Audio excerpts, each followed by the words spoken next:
That's it. That's it? That's Okay. it for that I item. apologize. I'm just going to go back to item 3, 3.12 and 3.3. Thank you. Thank you, Madam Clerk. Are those all of the amendments? Changes? Thank you. May I please have a motion to approve the agenda as amended? Moved by Councillor Pearson, seconded by Councillor Vanderbeek. All those in favor? Carried. Are there any declarations of interest? Seeing none, may I please have a motion to approve the minutes of the February 6th, 2017 meeting? Moved by Councillor Brenda Johnson, seconded by Councillor Aidan Johnson. All those in favor? Carried. May I please have a motion to approve the delegation requests for today's meeting, items 4.1 to 4.27? Moved by Councillor Brenda Johnson, seconded by the Mayor. All those in favor? Carried. The delegations respecting item 8.1, the protocol for gender identity and gender expression, transgender and gender non-conforming persons, 4.1 to 4.26, will be invited to come to the podium to speak at this time.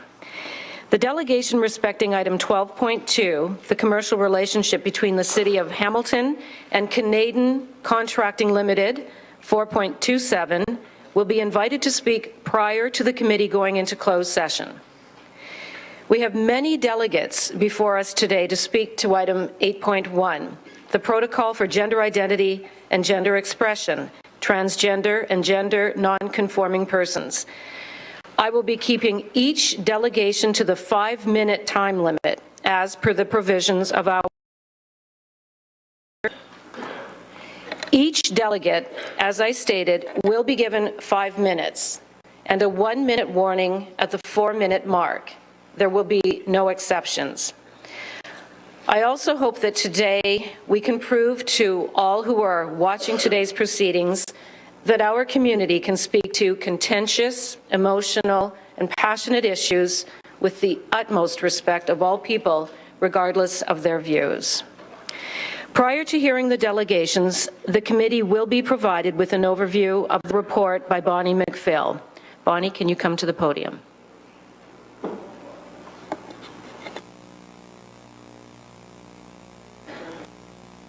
Bonnie, can you come to the podium down here? Thank you.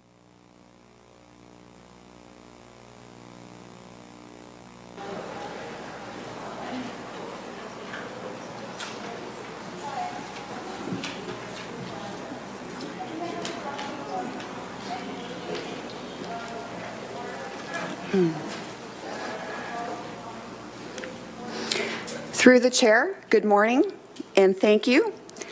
As Councillor Scully advised, my name is Bonnie McPhail, and I am privileged to introduce on behalf of the staff working group and all those people, many who are here this morning, who have contributed their expertise, insight, and experiences to its development, the protocol for gender identity and gender expression, transgender and gender nonconforming persons.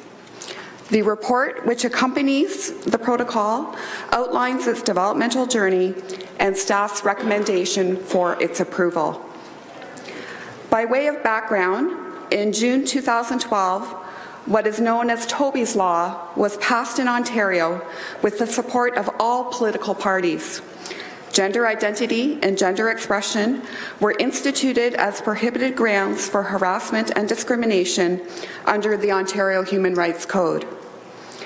Accordingly, the City of Hamilton updated its corporate and human resources policies, procedures, and training to provide staff with direction, education, and awareness about gender identity and gender expression. City departments and divisions developed procedures and practices to operationalize the practical application of transgender rights. In April 2016, there was a legal settlement between the City of Hamilton and a transgender woman about her experience accessing washroom facilities at the McNabb Street bus terminal.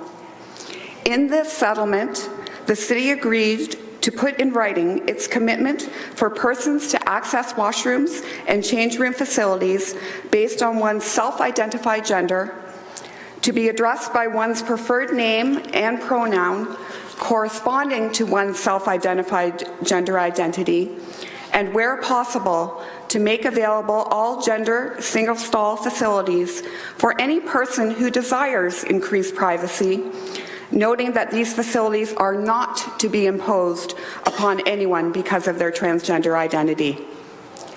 The development of the protocol has been collaborative and consultative in nature with the following inputs. EGAL, Canada Human Rights Trust, provided expert consultation and comment throughout the development process. EGAL is a national research and advocacy organization for LGBTQ2S communities. Policy research and consideration of best practices throughout Ontario and Canada was conducted by our staff working group. Consultation with our LGBTQ Advisory Committee, who took the initiative of gathering input from representatives of the city's transgender community. A review of numerous written submissions and inquiries received through the mayor's and councillors' offices, as well as through legal services. The Ontario Human Rights Commission has reviewed and commented on the protocol, and review and comments have been provided by Ms. Nicole Nussbaum, a prominent lawyer with leading expertise in advocacy for transgender rights. I am pleased to introduce Ms. Nussbaum, as she is here in the council chambers with us today and available as a resource if needed. Ms. Nussbaum is sitting in the staff row. Thank you.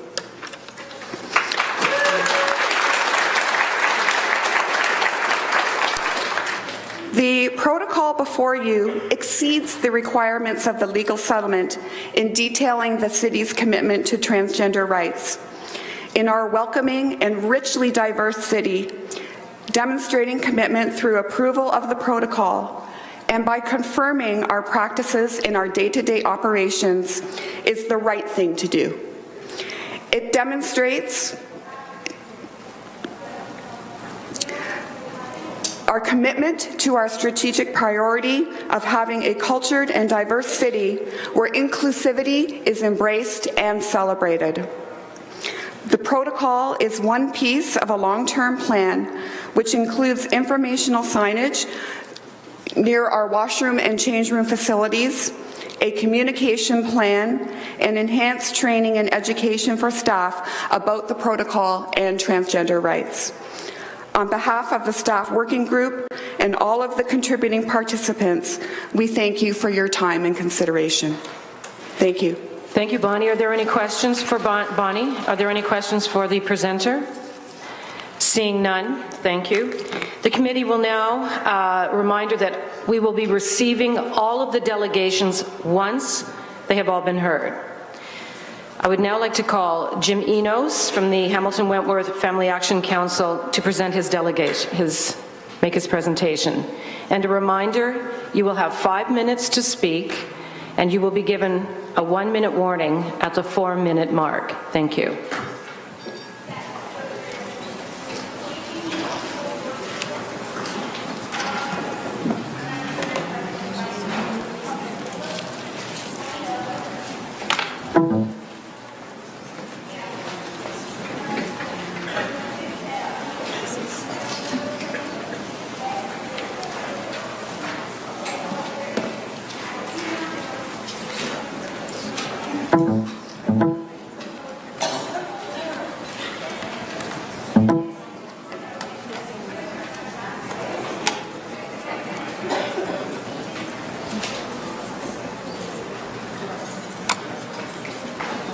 That's it, yeah. Thank you very much. So I need to begin the slides here.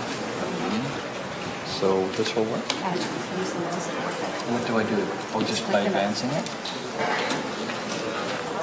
Sorry for the delay. We had to set up the PowerPoint. Thank you very much, Donna. Madam Chair, I guess to be appropriate. Sorry, I misspoke there.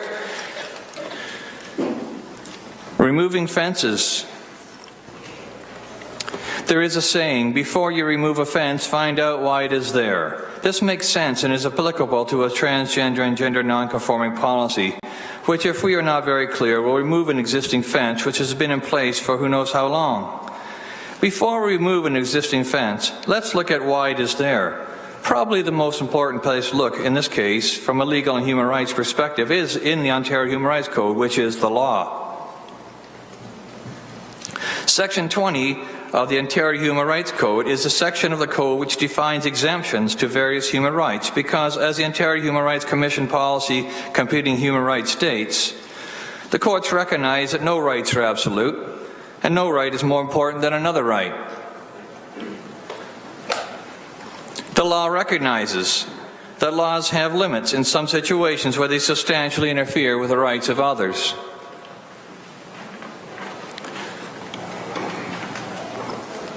The right of a male who self-identifies as female to access and use a public, intimate female facility such as a washroom, change room, or shower is not more important than the right and need of females to be accommodated with these male-exclusive intimate facilities where they can be in various states of disrobing, showering, or carrying out various needs of feminine hygiene without the presence or pending presence of a male.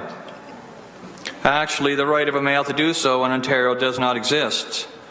So this portion of policy now understood, let's look at the relative exemption of the Ontario Human Rights Code, which is the law. Guidelines with respect to facilities by sex. 21. The right under Section 1 to equal treatment with respect to services and facilities without discrimination because of sex is not infringed, where the use of services or facilities is restricted to persons of the same sex on the ground of public decency. Restricting facilities to persons of the same sex is not an infringement of a human right, provided it is on the ground of public decency. This, of course, includes intimate facilities. Females require male-exclusive washrooms, change rooms, and showers where they can feel secure. This is the ground of public decency because invasion of female intimate privacy can be traumatic in various ways. But what about Toby's Law, Bill 33? This Ontario bill did add to the Ontario Human Rights Code gender expression, gender identity, where discrimination is not permitted, as it applies to public facilities such as schools, libraries, parks, etc. However, it did not change the code under exemptions where discrimination is allowed. Specifically, Section 20, subsection 1, outlined earlier. Thus, restricting males from accessing public intimate female facilities is a offense that's not intended to be removed, according to the Ontario Human Rights Code. This fence exists to protect public decency. Is there a need in Ontario for males who identify as transgender or gender non-conforming to access public intimate female facilities? No. The current Ontario Building Code requires new public buildings and renovations of existing public buildings to include three types of facilities: female, male, and universal or single cell.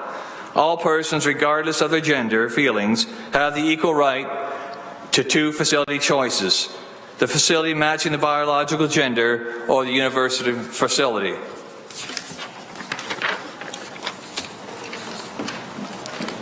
Allowing some to use a facility opposite to the biological gender is a special right and interferes substantially with the needs and rights of females and males. Should this policy be challenged in the courts, the City of Hamilton must realize that no court has ever ruled that having a third facility is not reasonable accommodation. And no court has ever ruled that full access to opposite-sex intimate facilities is required to satisfy the duty to accommodate. 1 minute, Mr. Enos. No problem. Thank you very much. A policy which allows individuals the freedom to self-declare their gender and access any intimate facility they choose empowers individuals to self-govern and invade the intimate privacy of others while handcuffing the ability of staff and or police to protect the intimate privacy of citizens who are currently protected under Section 20, subsection 1. We are concerned that our supporters of public decency receive emails from City of Hamilton councillors stating that they agree wholeheartedly with our position on the draft policy, but they feel they are compelled to support it. What kind of society have we become when our representatives feel forced to support policy which is against their moral conscience? We urge the City of Hamilton to adhere to Section 20, subsection 1 of the Ontario Human Rights Code, the law. Do not remove the fence, which ensures public decency for females and males in public intimate facilities. I close. Excuse me. Thank you, Mr. Enos. If we have any more response such as that from the gallery, you will be asked, you will be removed. We are going to go through today's proceedings with the utmost respect for all delegates. Any further outbursts and people will be removed from the gallery. Councillor Johnson. Thank you very much, Madam Chair, for the opportunity to ask some questions. Good morning, Mr. Enos. Good morning. Councillor Johnson. Councillor Johnson. So I didn't recognize you. I've never met you before, sir. Before I turn to my questions for Mr. Enos, and I have three, Madam Chair, please allow me to recognize that Hamilton City Hall is on the traditional lands of diverse First Nations, particularly including the Mississauga of the New Credit and the Haudenosaunee, and including in a key way those First Nations Two-Spirit people.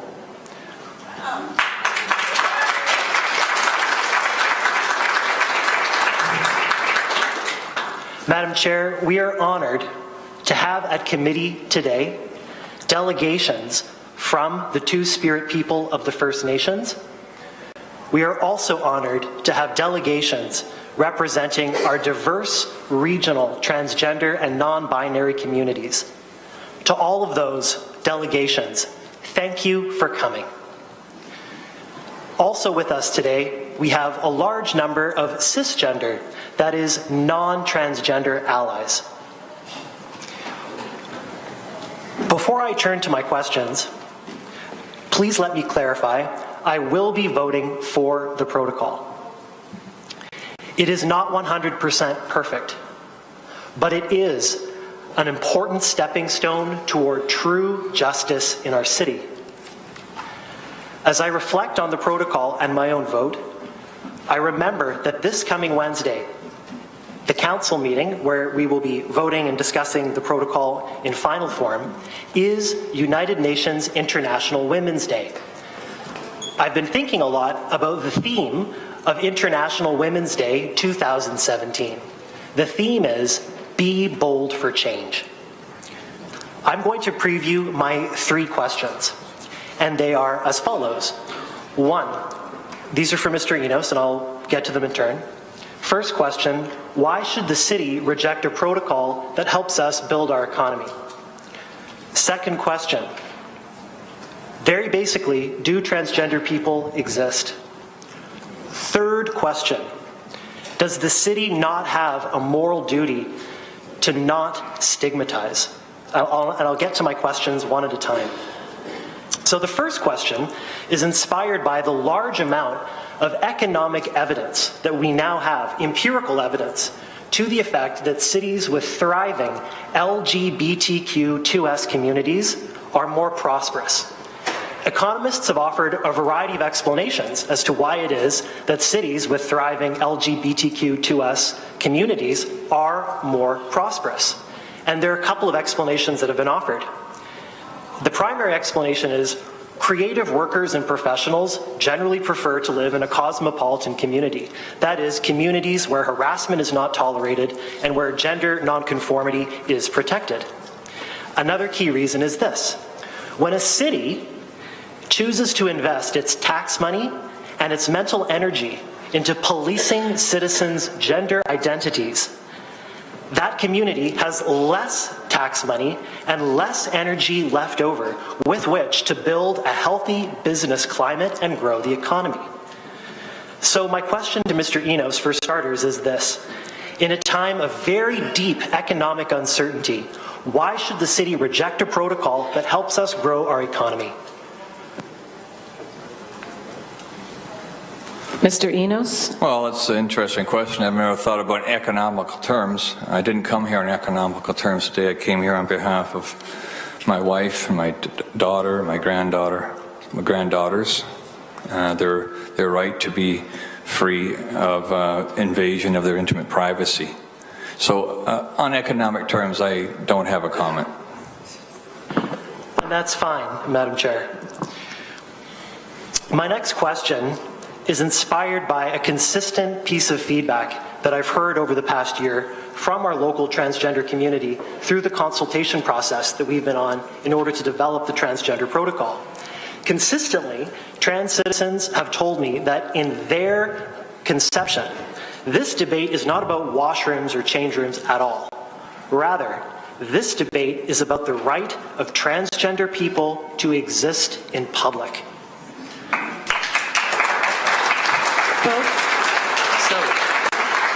Again, I understand this is a very emotional debate, but we have 40 people who are going to be making presentations today, and we need to respect all delegates. Councillor, through the chair. Thank you very much, Madam Chair. The right to exist in public is on my mind because the City of Hamilton is in the business of providing useful public space. Whether it's the Braley Health Centre across the road providing health services, whether it's the McNabb bus terminal providing transit, or whether it's our city pools, transgender people simply do have a right to equal access. However, before we can even think about a right to equal access, we have to acknowledge that there is such a thing as transgender. There are such people. So this is my second question.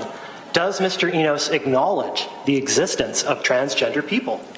I certainly do. I had a friend who lived 10 years, a male who lived 10 years as a woman, until his recent passing. A good friend of mine. We spent much time together. I thought no less him a person than any other of my friends. So the answer is yes.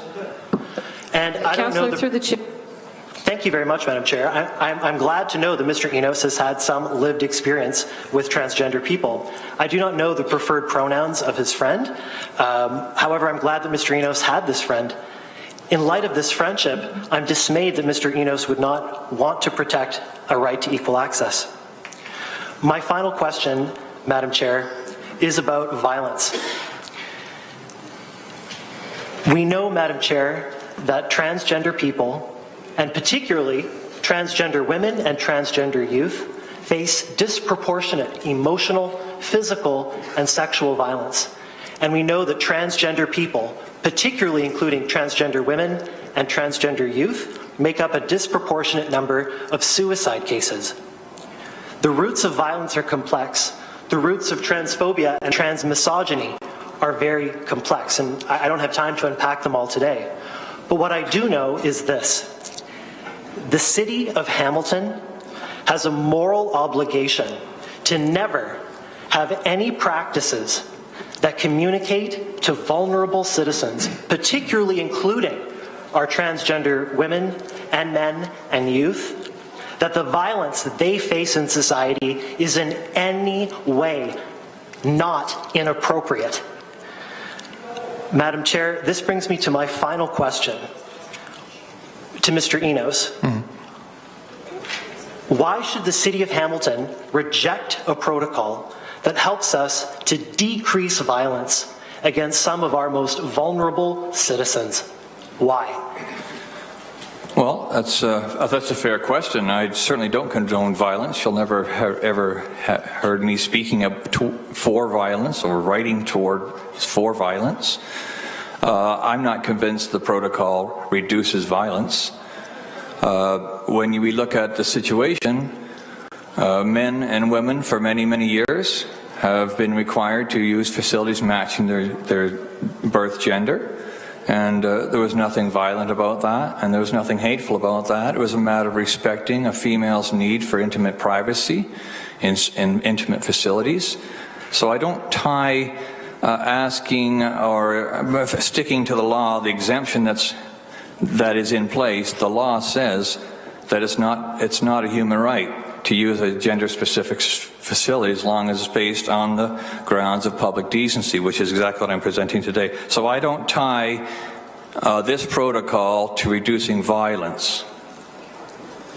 Madam Chair, that is clear. My interpretation of the law differs significantly from Mr. Enos's, and the moral and legal arguments I know are going to be made very ably today by our diverse delegations. So I'm going to turn the floor over to them after one final word, which is this. As I think about this debate, I'm reminded of Janet Mock's speech at the March on Washington, the Women's March, on January the 21st. This is I hear Councillor Whitehead murmuring. This is a thought inspired by Mr. Enos' delegation, with which I would like to close my final comment. As you may know, Madam Chair, Janet Mock is a leader both in the Black community and the transgender community, and she is a trans woman. In her speech at the March on Washington, she said, quote, "Of the principle of feminism, it requires us to defend one another when it is difficult and dangerous. It requires us to truly see ourselves and one another," unquote. So, to the trans, gender, and non-binary and two-spirit delegations who have come forward today, given that our public spaces are sometimes dangerous and difficult, thank you for defending the moral integrity of Hamilton. Thank you for defending our city. Thank you, I'm looking Councillor. forward to your delegations. Thank you, Councillor. Thank you. Are there any other, Mr. Enos, are there any other questions for the Mr. Mayor? Did you have a... No, I don't, but I do want to kind of rain on my friend here with a point of order. So just to be fair, I know Aidan's got a lot of passion for this, as we all do, and I appreciate he wants to get a lot of information out, but I don't think it's particularly fair that we have kind of an ongoing debate with the presenters that are going to be here, because then, for two reasons. One, we're going to be here forever, and there is a debate to be had when the item is actually before us legitimately. So this is delegation time, and Aidan, but with all due respect, I don't want to, maybe I'm the right guy to do this, but I don't think we should treat all of our delegates in the way that we just did. And we could save all of our kind of debating points for when we get to item 8.1 on the agenda. So if we could follow that rule, Madam Chair, that would be very helpful. I agree. Thank you very much. Thank you, Mr. Mayor. Mr. Green, Councillor Green. Thank you very much, Madam Deputy Mayor. Through you to Mr. Enos. Mr. Enos, should this pass today, what would be your next steps of action? No, I don't make specific plans. I deal with things as they come up. So that's my honest answer. Okay. Thank you, Councillor Green. Are there any further questions for the presenter? If not, thank you, Mr. Enos. Thank you, Thank you. Madam Chair. The next presenter is Tim McClement from the AIDS Network.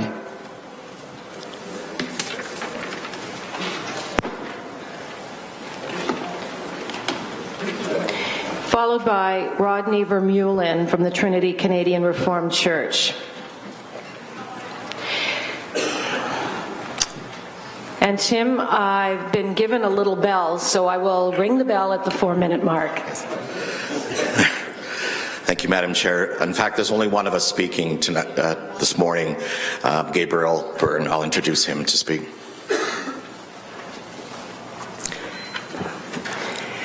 Good morning, and thank you, councillors, for being here. The AIDS Network supports the implementation of the proposed gender non-conforming, or the transgender and gender non-conforming protocol, because we believe that these inclusive policies and practices will reduce trans people's risk of acquiring and transmitting HIV. Two major factors that contribute to transgender individuals' heightened risk of HIV are poor mental health and barriers to accessing health care. First of all, the trans community experiences a high level of mental health concerns due to social exclusion and discrimination. At the time of the 2012 Trans Pulse study, over 60% of the participants in Ontario reported some depressive symptoms, and over 75% had seriously considered suicide at some point in their lives. Mental health concerns are often associated with low self-worth, which in turn end up putting trans people in positions where they may not feel comfortable, or they might not feel that they're able to negotiate safer sex practices, such as condom use, for example. This results in riskier sex practices and a higher risk of contracting HIV. To address the second main cause of the trans community's HIV risk, it is known that trans people are reluctant to engage with the healthcare system, meaning that they're less likely to know their HIV status. According to the same Trans Pulse study, 2 in 5 trans people in this province have refused to seek emergency medical attention when they needed it because of fear of discrimination, and that avoidance is reflected throughout all branches of healthcare. The effect that this has on HIV testing is that despite the fact that at-risk populations are advised to be tested once per year for HIV, At the time of the TransPulse study, 46% of the participants had never been tested at any point in their lives because they don't want to interact with the healthcare system. More inclusive city policies, such as this protocol, would encourage trans people to engage with public health services, which would improve their overall health and therefore the health of the community at large. The proposed protocol would help with both of these factors, as we've discussed. The protocol outlines how city services must treat trans people in accordance with the Ontario Human Rights Code, to which gender identity and expression were added as prohibited grounds of discrimination in 2012. The directions also include helpful advice and best practices for common situations, such as how to performing people, how to accommodate city employees who are transitioning themselves, and which bathroom they must be permitted to use. This is beneficial for both trans people accessing the services and for city workers who may be unsure of how to support and interact appropriately with trans people in accordance with Ontario law. Increasing the accessibility of these services to trans folks means that they may be more comfortable accessing municipal services, including recreational facilities, shelter and housing programs, and employment services. Recreation, housing, and employment are all factors that can improve people's mental health and sense of belonging in the community. Furthermore, if this protocol was adopted, it would also apply to Hamilton Public Health Services, the agency responsible for HIV testing and monitoring of the epidemic in our city. More inclusive services would mean that more trans people would be aware of their HIV risk and status, which would help to prevent new infections and improve the health of trans people living with HIV who may not know it currently. Above all, this protocol is an opportunity for the City of Hamilton to send a clear message to the trans community that we are welcome in this city and that the city will work to uphold our provincial human rights, despite the incidents that have led to this protocol being drafted in the first place. I want to see a Hamilton where people can access competent health services and be involved in our communities without the fear of discrimination and isolation that we have faced for so long. As a trans person, I am in support of the Transgender and Gender Non-Conforming Protocol because of the reduced discrimination and barriers to services that this protocol will promote for people like me. Furthermore, as a worker at an AIDS service organization, I and my agency see this as a way to prevent new HIV infections and as a way to improve the health of people living with and without HIV across our city. Thank you. Thank you. Are there any? No questions? Seeing none, thank you very much. Rodney Veran.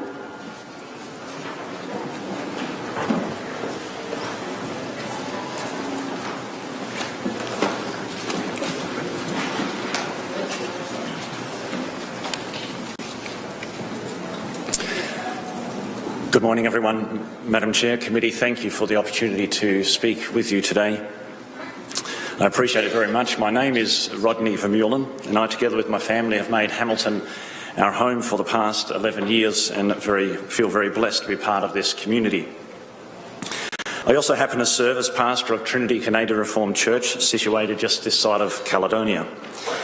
We have a membership of just under 370, and quite a number of our members live and work in Hamilton boundaries. Even more of them play in Hamilton's great public spaces. I speak to you today, though, as an individual, a concerned individual who has a contact with a lot of people by virtue of the fact that I am a pastor.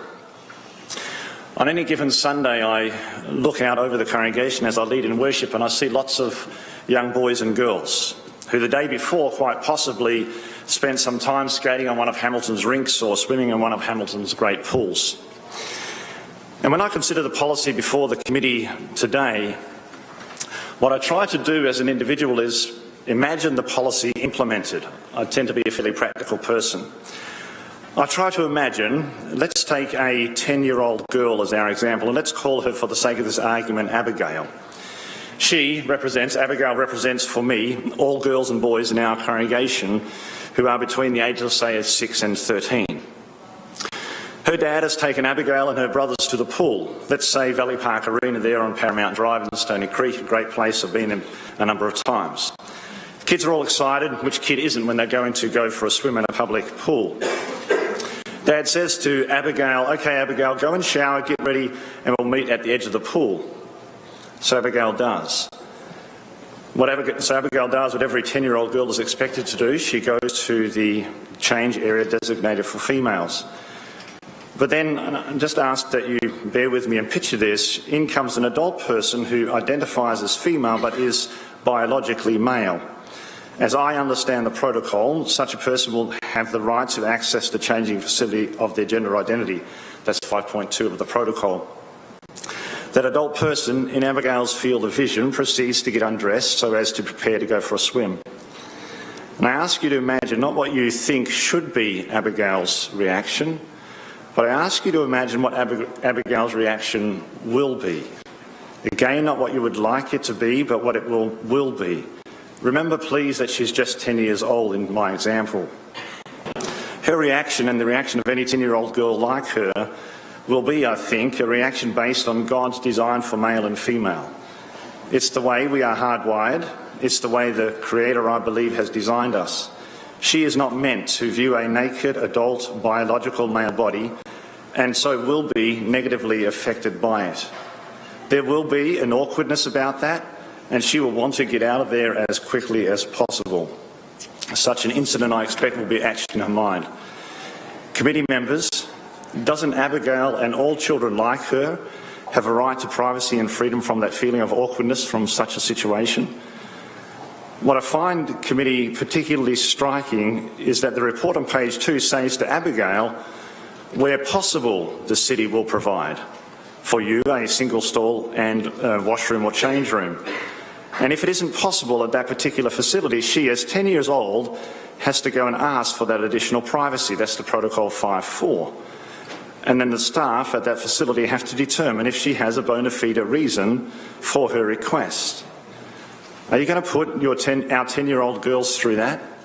Abigail's just a regular 10-year-old, like the vast majority of other 10-year-olds. And her gender identity corresponds for her to her sex, and yet she has to go and ask for that privacy, and it will be only granted to her if she has a bona fide reason. There is, I believe, a clear contradiction here. The trans person's right is absolute. Abigail's right to privacy from such a situation is where possible. My plea to the committee, as a father, as a husband, my plea to the committee as it seeks to uphold the rights of all its citizens is to consider the rights of Abigail too. Specifically, I ask that the protocol goes back to the committee with the instruction to consult with a broader spectrum of stakeholders so that the City of Hamilton is seen to and does take into account the needs and rights of all its citizens. As an individual, and I know this to be true of the members of my congregation too, but I'm speaking as an individual, it's my goal to be an active part of our community and to consistently show the love of our Saviour to others, including those who are trans and gender non-conforming.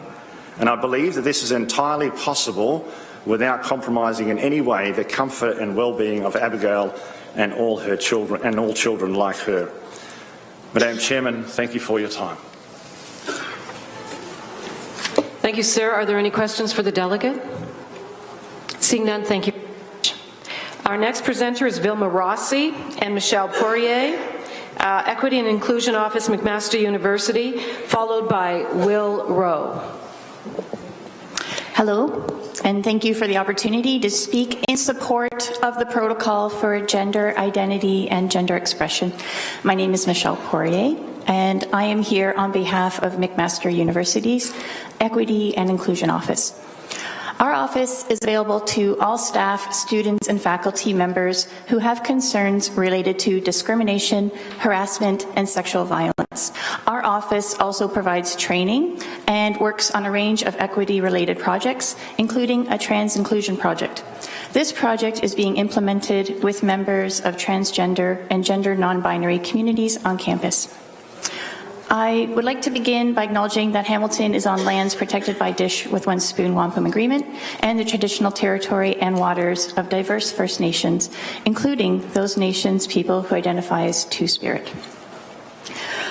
I also want to recognize the uncompensated work that is being done by transgender and gender non-binary activists in our community, many of them who are in the room today. I want to thank everyone who has been compelled to share their personal stories in the hope of preventing discrimination, harassment, and violence by those who would target them because of their gender identity or gender expression.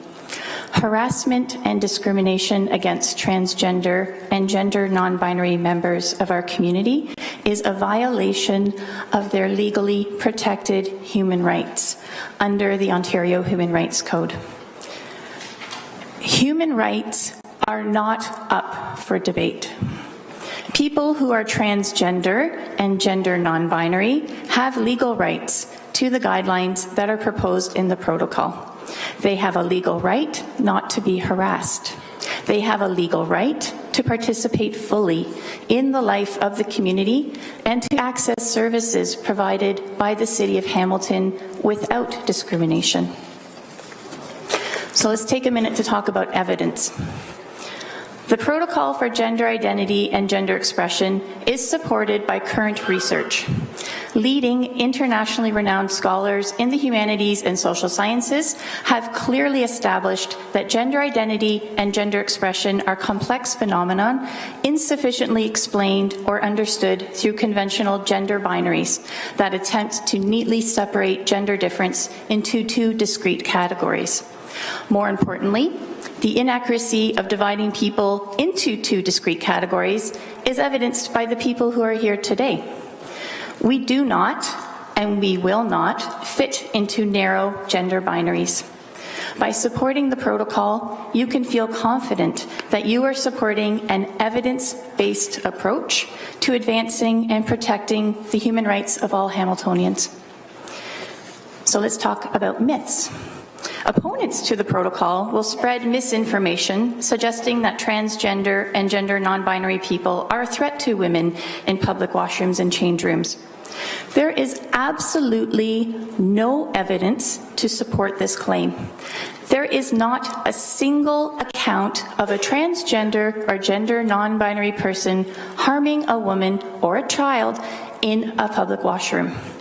There are, however, volumes of accounts of violence enacted against transgender and gender non-binary people for simply using the washroom of their choice. The real concern is transphobia, especially trans misogyny, and that is enacted by cisgender people. The reality is, we are here today to debate and discuss a protocol that simply advances the most fundamental rights to which we are all entitled, the right to be treated with dignity and respect. Trans rights are human rights. Human rights are not up for debate. I urge you to decide in favor of the Protocol of Gender Identity and Gender Expression. Thank you. Thank you, Michelle. Are there any questions for the presenter? Michelle, sorry, one question. Councillor Whitehead. Thank you, Michelle. Yes. Here to listen, and I want to be clear that I am also supportive of the protocol, but I did have a difficult conversation with my daughter, who's very progressive as well, and she's the one that put the scenario put forward to me that when she's in the washroom taking a shower, that she feel, and it's not about harm, so let's be clear, it's perception or awkwardness. I want to make that clear. And I agree with your comments. But she would feel very, very uncomfortable taking a shower in that open environment. How do I respond to my daughter in that situation? Oh, thank you, Whitehead, for asking the question. I am also a parent and a resident of the Hamilton community, and I have two small children, a 2-year-old and a 4-year-old. And if my 4-year-old were to raise that concern with me, actually, my 4-year-old would not raise that concern with me, because I have raised my child to respect people for the identity and expression that they feel in their heart. That's what's important to them. It's not their physical manifestations of their body. My daughter would not feel threatened by the presence of that somebody's in the same changing facility. Yeah, I think a lot of it goes to how you choose to raise your children, respectfully. I want to make it clear it's not about being threatened or feel threatened. I think it's about awkwardness. So it's a cultural shift. So I guess what you're suggesting then is that we should be raising our children early to indicate to them a biological is not a relevant issue. It's accepting people for who they are. Accepting people for who they are, and also, I'm not sure if anyone, I'm going to just draw on some recent popular culture, the recent movie Hidden Figures, where there's a telling scene where someone is smashing the sign on the colored only person's washroom. Perhaps we are at a point in history and time where we need to also consider how these social manifestations are creating unnecessary categories and divisions in our community. Appreciate it. Thank you. Thank you. Michelle, there's one further question. Sorry. Thank you, Councillor Whitehead. Councillor Conley. Thank you. Just a quick question. Yes. Hi. You're talking about human rights are not up for debate. I agree with you 1,000%. But human rights is for everyone. You keep talking about the transgender human rights, but human rights are for all of us. There's straight, transgender, homosexual, all of us, right? Mm-hmm. We're under the same umbrella. So I just kind of take a little bit of offense when you keep talking about human rights for one sector of the society, when human rights is for everybody, and we have to respect everybody, human rights, and we have to respect their privacy and their modesty, and I think you're trying to push one little part of it, which I agree, they should, human rights for everybody. Everybody should have equal human rights. But please don't... Is this a question for the presenter, yes. sir? Good question. So do you think that all people using washrooms, for instance, have the same rights, or is it just the transgender that have rights? Good question. I'm sorry, is that a trick question? No, it's not. Don't say it in your paper here, so I just wanted to see. I believe firmly that advancing the rights for transgender and gender non-binary folks is advancing human rights for all. Thank you. Thank you. Thank you. Thank you, Councillor Conley. Are there any further questions? Thank you. Thank you, Michelle. Seeing none, maybe we move on to Will Rowe, followed by Andre Schutten from the Association for Reform Political Action. Thank you. And Mr. Rowe, a reminder, I will ring the bell at the 4-minute mark. All right. Thanks, everyone. And before I start, I would like to, in fact, just kind of put to rest a couple of myths. It's not only trans women who exist. I am a transsexual male. Thank you, Mr. Enos. I just think it's important to acknowledge that trans men also exist. And also, thank you. Councillor, please refrain from clapping. Thank you, Matthew. And also, trans people don't spend 100% of our time in washrooms and change rooms. That we actually do our best to lead full, productive lives. And it's a little tiring to always have it be about the washroom and the change room. And I do want to say as well that I am able to be here today thanks to the long history of work of trans women in our communities. Trans women of color, poor trans women involved in sex work. Without those women, many trans men and others would not be here. And I also want to acknowledge the amount of privilege I bring to my transgender identity, and that it is my whiteness, my maleness, my ability to speak English and be a full Canadian citizen that props up and makes me palatable as a trans person, because I don't bust any gender normative binaries.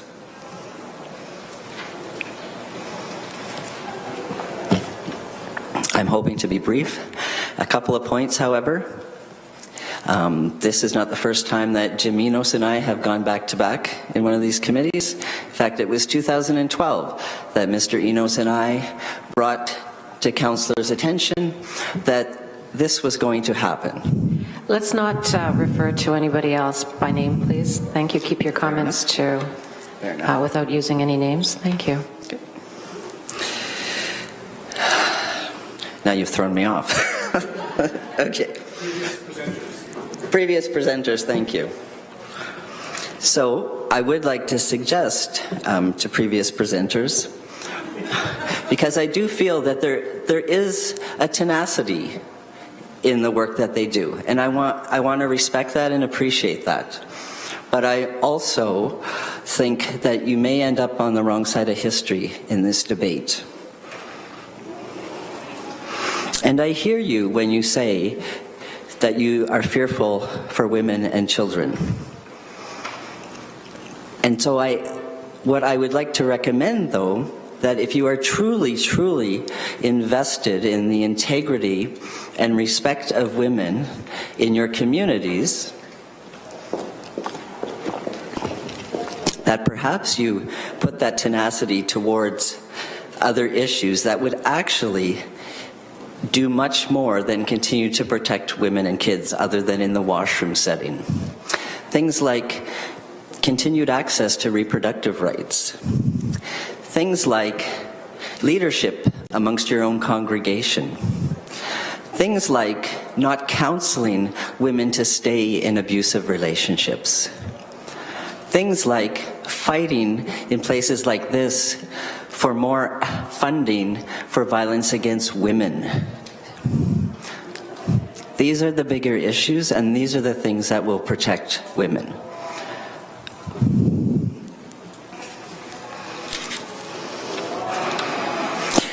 The other point I would like to just briefly make is, very briefly, is that, and it's a bit of a killjoy, but as a former lesbian feminist, I'm kind of used to being a bit of a killjoy. In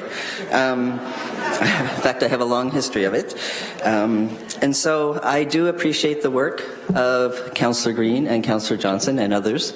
But I think what's happening today is a narrative that's not exactly completely truthful. And although we are here, most of us, because of previous presenters, I also want to remind people what got us here today was the city of Hamilton and their refusal to respect trans women accessing women's washrooms. And this was not a trans woman with the amount of privilege that I have. This was one of the most vulnerable, marginalized trans women in our community. And so I want to switch that narrative and remind folks why we're here. Thank you. You're at your 5 minutes. Thank you. Are there any questions for, sorry, Mr. Rowe, are there any questions for Mr. Rowe? Seeing none, thank you for your presentation. And I ask Andre Schutten from the Association for Reformed Political Action. Followed by Pastor Steve Swatz will be up next.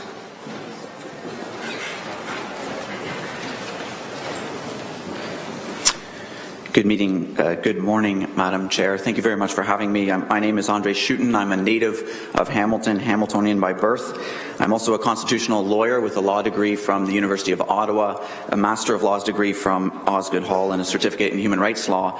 I've reviewed the proposed City of Hamilton Protocol for Gender Identity and Gender Expression, as well as the Ontario Human Rights Code and other documents from the Ontario Human Rights Commission, and have come to the conclusion that while there are some sections within the protocol that can be commended, and I do commend those who worked on it, there are other sections that still require some amendment in order to improve and strengthen this document.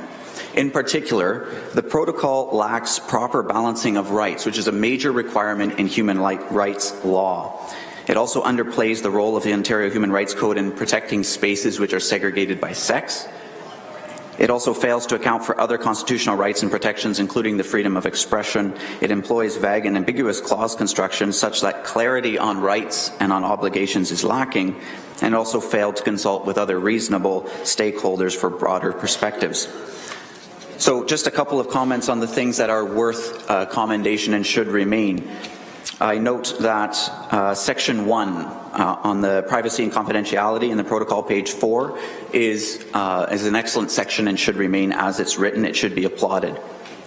Subsection 5.2 of the protocol, page 6, also is a good section, or at least it was when I was analyzing the protocol. I just heard this morning that there's been an amendment to it. The word "and lived" has been removed. I believe that should remain there because it protects against imposters. By imposters, I mean biological cisgendered men in particular who would take advantage of protocols like this and commit violence against women. There is documented case law in Ontario where this in fact has happened. So this is not transgender individuals who do this, it's cisgender males who do this by taking advantage of vague language in protocols such as this one. I also commend subsection 5.3, the first part, and subsection 5.6 of the protocol on page 7 is an excellent addition. I'm very happy to see it in the protocol. Thank you for having it there. In the next 2 minutes then, some recommendations for improvements. Subsection 2.2, looking at page 4 of the protocol, it raises a prima facie violation of section 2B of the Charter, which is freedom of expression. Mandating or compelling speech is an obvious violation of the Charter. I would recommend striking the last 3 words from that section, limiting it to as follows: all persons must be referred to by their preferred name, period. I think that subsection 5.3 requires some amendment as well. The phrase, quote, "but this option," referring to single stall washroom, should not be imposed upon an individual because of the individual's gender identity. That phrase is problematic for 2 reasons. First, it confuses gender with sex. The segregation of change rooms and washrooms is according to sex, not gender. If, in fact, it were according to gender, then the Ontario Human Rights Code itself would be transphobic or would be violating some sort of human right. The Ontario Human Rights Code, section 20.1, as well as other sections, 20 sub 3 and 21 sub 2, clearly state that we are allowed to segregate according to sex, not gender identity, and therefore subsection 5.3 is in tension with the Ontario Human Rights Code. But the second reason, the practical reason why it's problematic, is because every single human being does have a gender identity. I have a gender identity. I'm a cisgender male, but I also have a gender identity that's male. If in fact this phrase remains in subsection 5.3, there is no reason, there's no way to compel me as a cisgender male to use a male-only washroom. But I should be compelled to use a male-only washroom. That's where I should be changing, showering, using the washroom, etc. So I recommend removing that phrase. The final recommendation I would make is subsection 5.5, striking the phrase "including a challenge to the person's right to access washroom, change room space because of their gender identity or gender expression." That phrase, again, adds unnecessary confusion to the protocol and limits reasonable dialogue on these emotional issues. My final recommendation then to this committee is that the draft protocol be sent back for revision and for further consultation with other citizens in order to properly balance competing rights. Thank you very much. Thank you, Andre.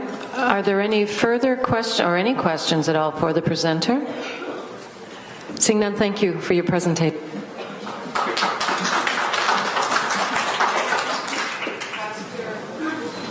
Sorry about that. Pastor Steve Swatz is next, followed by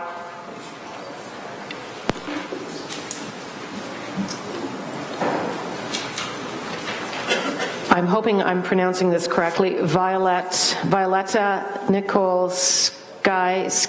Nikolskaya will be up after this. Thank you. Go ahead. Thank you, Madam Chair. Thank you for all being here at this important meeting on an important subject. My name is Steve Swatz. I'm pastor of Rehoboth United Reformed Church in Hamilton. It's a congregation of 370 people. Our congregation is diverse in age and ethnic background. The children of our congregation attend 10 different schools in Hamilton. I could speak to you this morning as a husband and explain why I have a fear and do not want a biological man walking around a locker room with no clothes on as he strikes up a conversation with my wife. I could speak as a father of 4 who's concerned about similar situations and the confusing and truth-denying society my children will grow up in. I could speak as a Hamiltonian who wears many hats, but I am here this morning because I'm a pastor. I read in your report that your vision and mission mentioned as the goal, and this is good, is a desire to make Hamilton, quote, the best place to raise a child, and also a place that is, quote, safe. I seek and pray for the same thing. I am for respect and dignity and love and protection and morality. This is true for those who are transgender, a small portion of our population, but a portion of our population that must be protected and ought to be loved and cared for, just as the rest of the 99%. This protocol, however, in order to make 1%, less than 1% of our population comfortable, will alienate 99%. For what purpose, we must ask? Those few who don't believe in gender or believe they have been given the correct or right gender from birth are already protected in our society. And we can be thankful that we live in a society with these protections. They can at this point use family change rooms, personal locker rooms, or the room of their biological gender. The fact is that the potential proposed changes will make thousands of children vulnerable and unsafe in our community. In the protocol, it mentions 1,400 bathroom plates that will have to be changed. This isn't just a few places. The discussion isn't merely about going along with the times, it's time to catch up, but there's a shift taking place in our society, and it's a morally degrading shift. We must not tailor our public morality to the very few who do not believe in a very clear, natural, physical, psychological, hormonal, biblical, and social distinction. Gender is a discussion that can take place, has taken place, and must continue to take place. But biological sex is determined not by society, but by biology and the cells making up one's body. With that said, I'm grieved and saddened for those whose life has been a great struggle in the realm of gender identity. We must help them. But the way to do so is to not leave them in a place where they will never feel and be accepted as the gender of their choice. It goes beyond body parts. There is scientific research, statistics that can aid in this process. My concern is that as creatures made by God, we're seriously endangering men, women, and especially children, not merely from a bad experience of some type of predator, that's obvious, but a social shift away from natural law and the protection of morality and ethics. When a society itself tramples upon morality, the society over time begins to erode. Though I only have had a couple days to read and think about this policy, my conclusion after reading it is for a strong future, I would encourage another way forward. Individual change, locker, bathrooms for those who choose, for instance, further scientific research into this issue. As those who stand for a safe and healthy society, I ask that you do not approve this protocol as is. You take it back to your committee to amend it, or you reject it altogether. But there is a better way forward, and it's not this way. Thank you. Thank you, Pastor. Are there any questions for the presenter? Seeing none, thank you. I would like to ask, and I hope I'm pronouncing this correctly, Violeta Nikolskaya. Is that close? Close.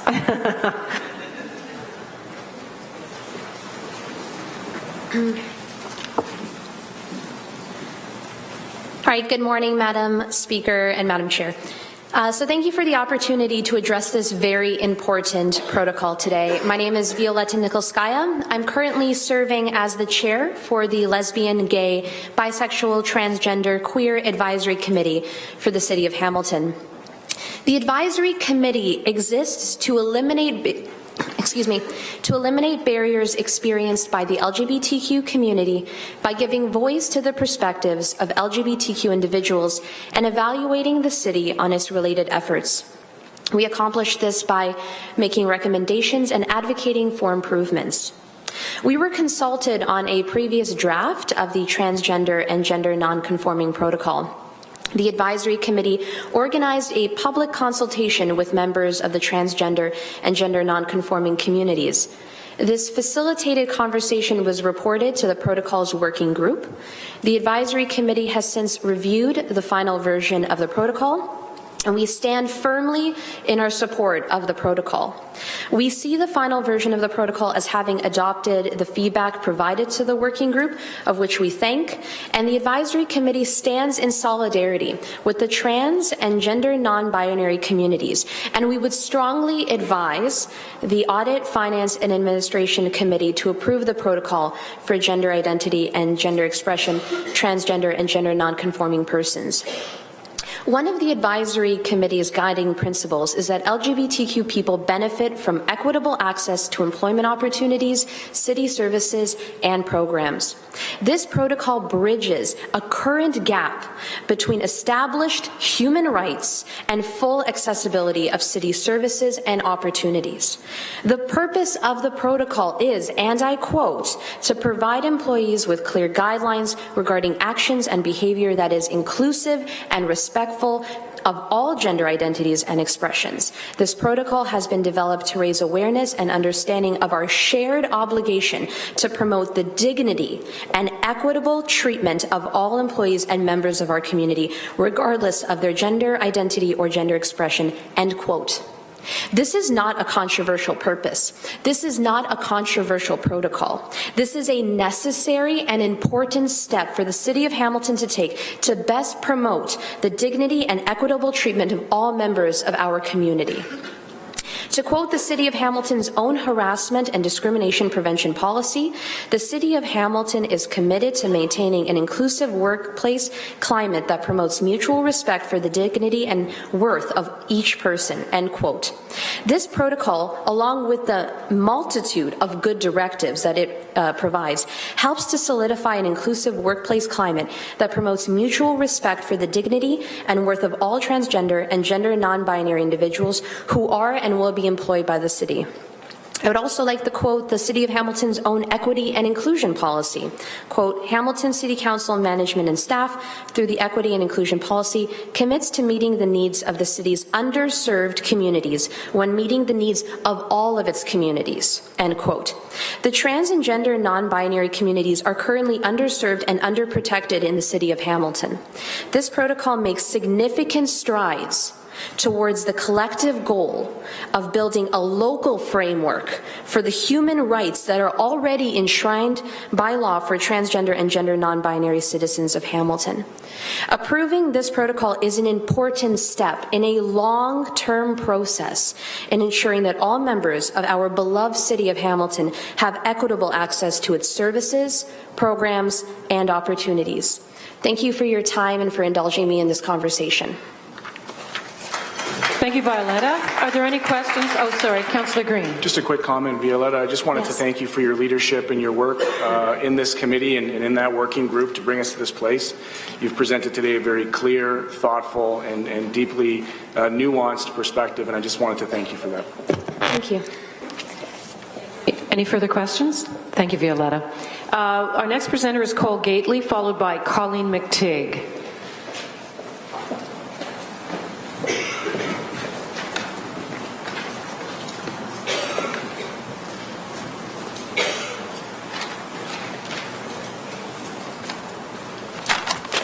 Go ahead. Thank you very much for allowing me this opportunity. I too recognise and acknowledge that Hamilton is located on lands protected by the Dish with One Spoon Wampum Agreement and the traditional territory and waters of diverse First Nations, including those nations' Two-Spirit people. The Ontario Human Rights Code has enshrined grounds upon which it is prohibited to discriminate against people based on gender identity and expression. I'm speaking here to show my support for the implementation of the proposed transgender and gender non-conforming protocol. I transitioned while working at the City of Hamilton a few years ago.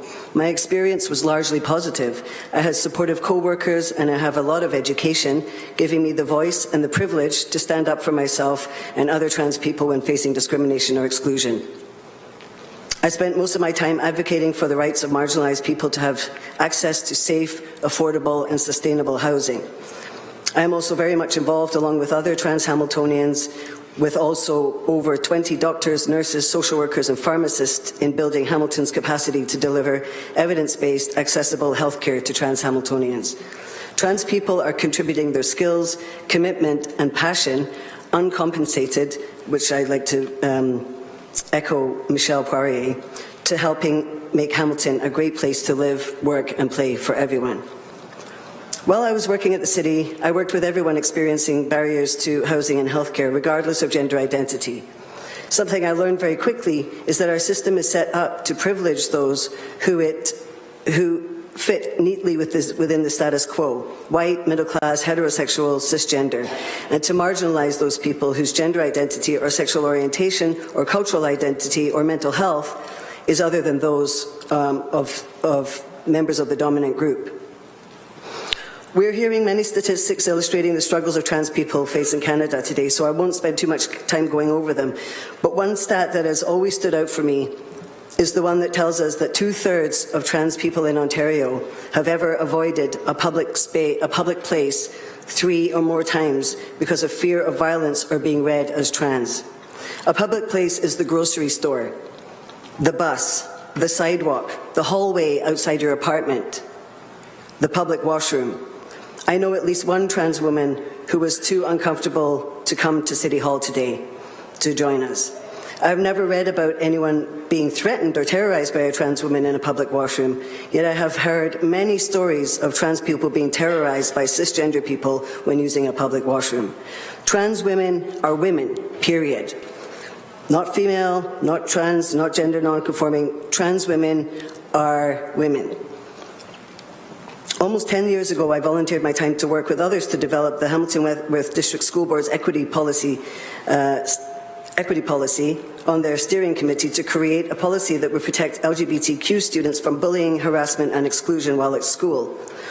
In those days, one of the same groups that is here today to appeal to the worst instincts of City Council and encourage you to fail to carry out your duty to pass this protocol warned the board that protecting children against homophobia would undoubtedly open up schools to child abusers, gay recruiters and who knows what else. History has proven these dire warnings were devoid of evidence or merit. Trans rights are human rights. Everyone has the right in Canada to access public services. As an educator, I urge you to help educate those who are fueled by ignorance, hate, and stubborn refusal to be moved by the overwhelming evidence that trans people are just people, by refusing to believe ideological rhetoric that has been over and over again debunked by the most basic evidence. I call on the City of Hamilton to act in a way that shows solidarity with trans people. I think that there's a lot of solidarity in this room today, and I feel it from City Council as well. Make efforts to hire trans people to work at the City. I also call on the City to provide funding to Trans Day of Remembrance, where trans people gather to remember those who we have lost through transphobia and trans hatred. While developing the policy, the City must consult with trans communities for input about how trans lives will be affected. And finally, commit to a robust and sustainable training plan developed and delivered by trans facilitators for all City councillors and employees.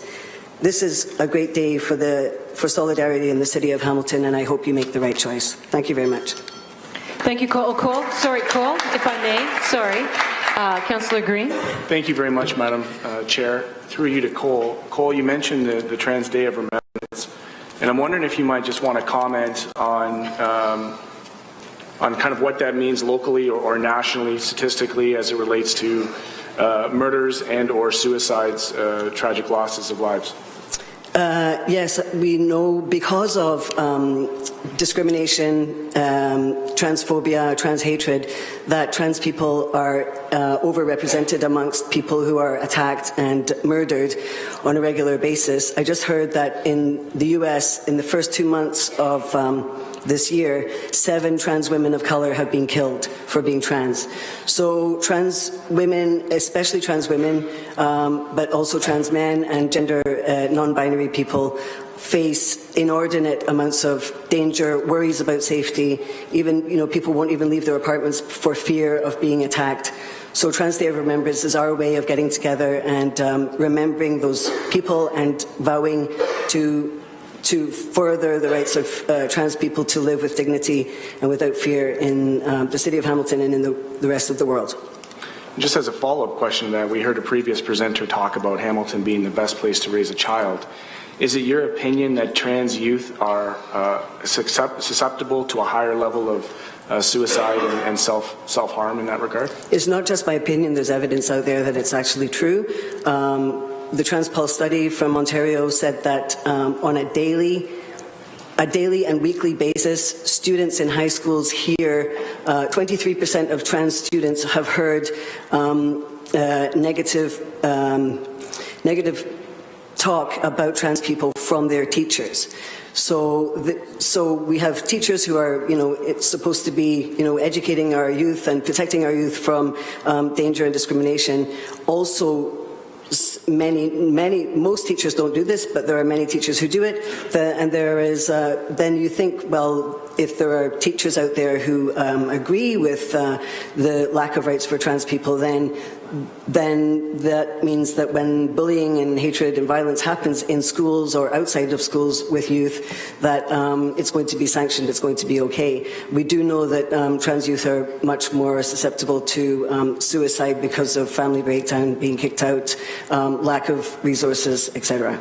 Thank you just for providing some of those statistics, and I'm certainly curious for any other additional speakers who might have the causal impacts of some bad policy as it relates to our kids, because oftentimes, Madam Chair, children are brought forward in defense of this, and I think what sometimes is left is the impact, the disproportionate impact that it has on children who grow up, facing some of these bad policies that need to be addressed and reformed, as we are, looking forward to do here today.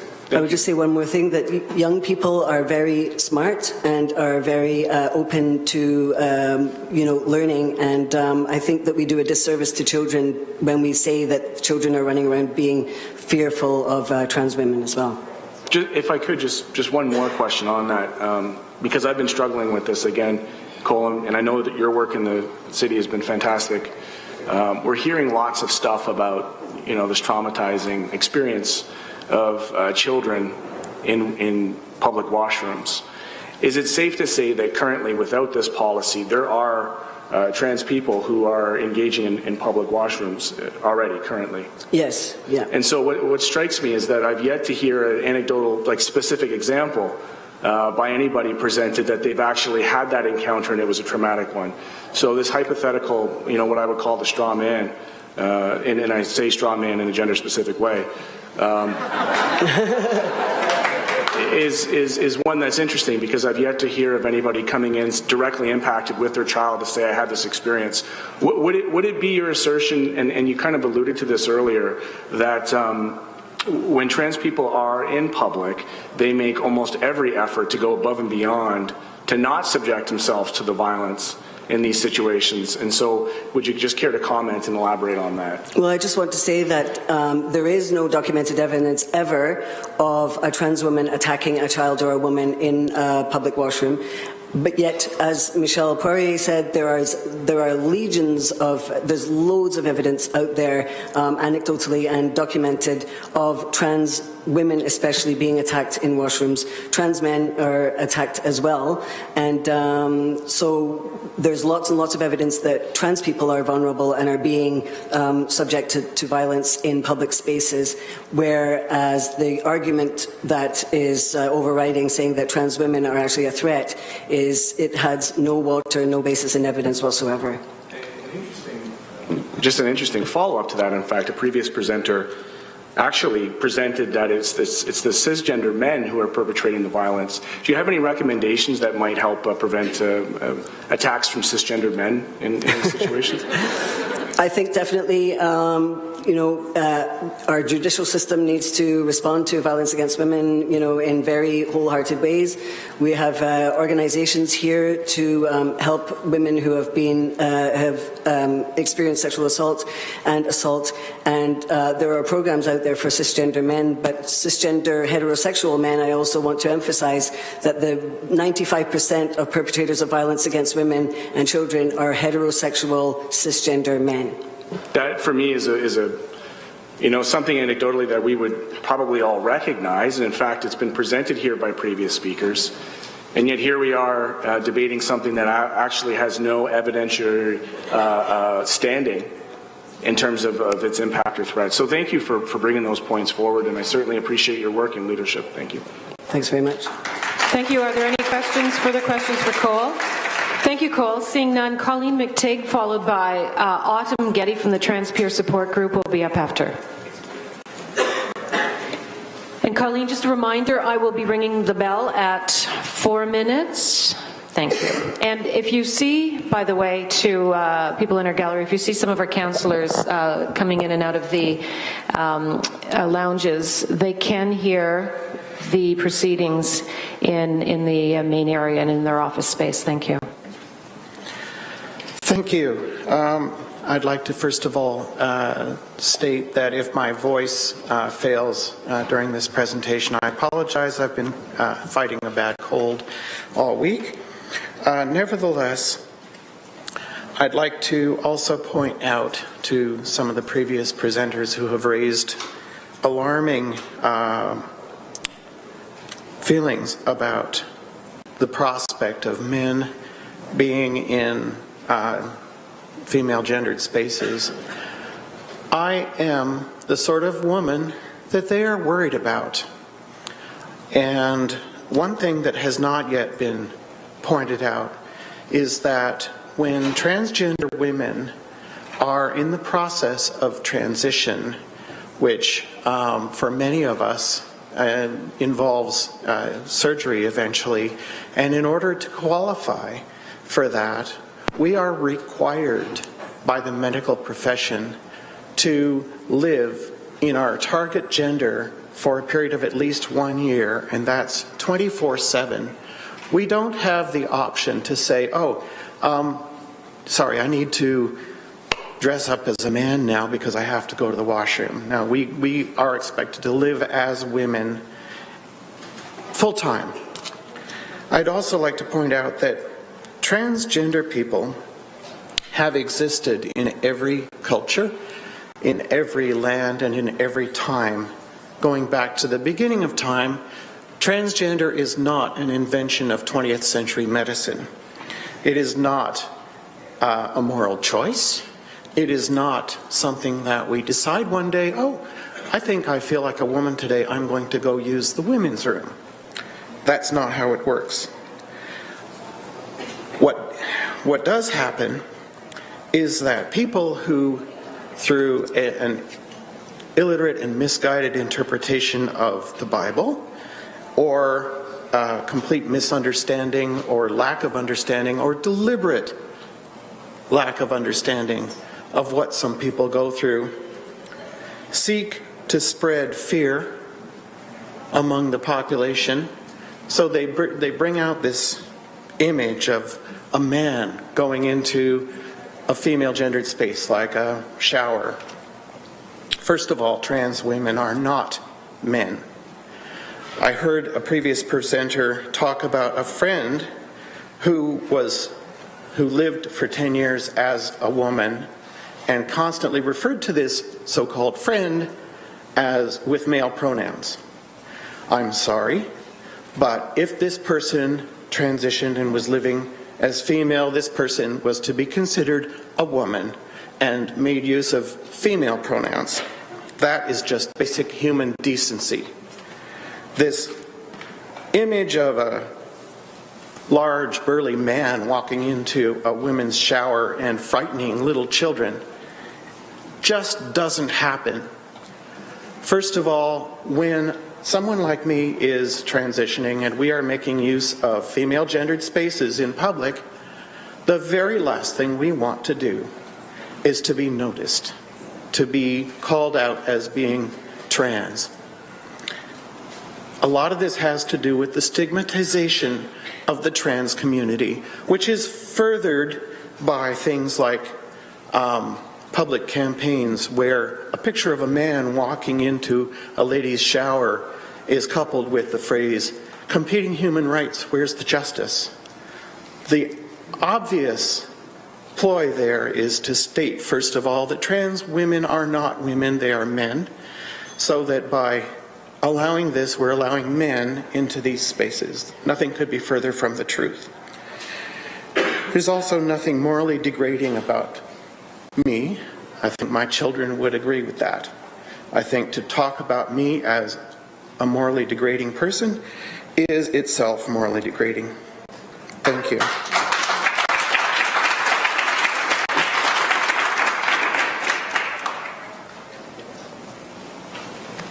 Thank you. Are there any questions for Autumn? Or sorry, Colleen. Sorry, Colleen. Seeing no questions, thank you, Colleen. And now Autumn. Autumn Getty.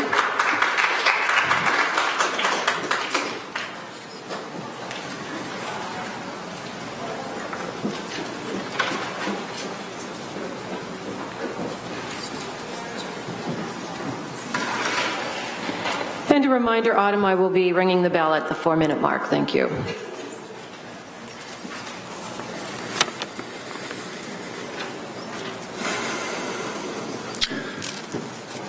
I first came to Hamilton when my family was transferred from a women's shelter in Toronto to one in this city.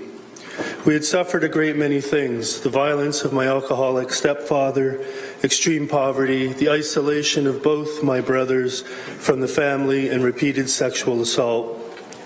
At the time, I was too consumed by my own vacillating anger and deep depression to realize what a great thing the people of Hamilton had done for me by providing my family a space in which to heal and grow.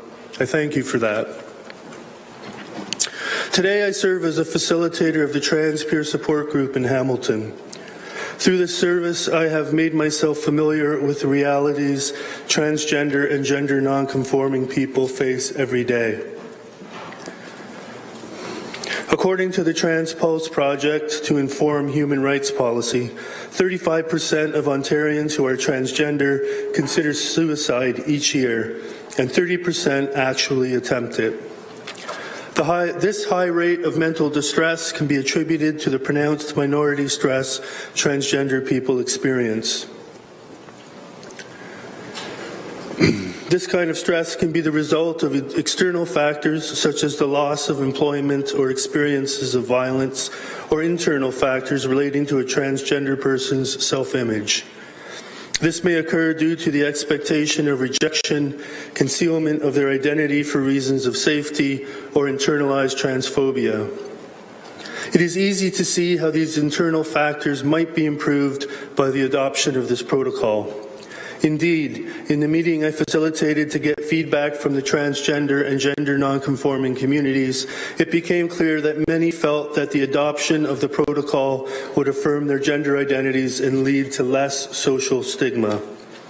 The research mentioned earlier suggests that suicide attempts would drop from 30% to 8% with strong social support for transgender identities.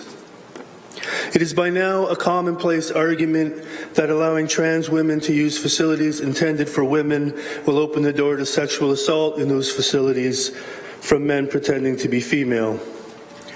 Last summer, a bus shelter ad campaign targeted precisely this concern using the language "competing human rights."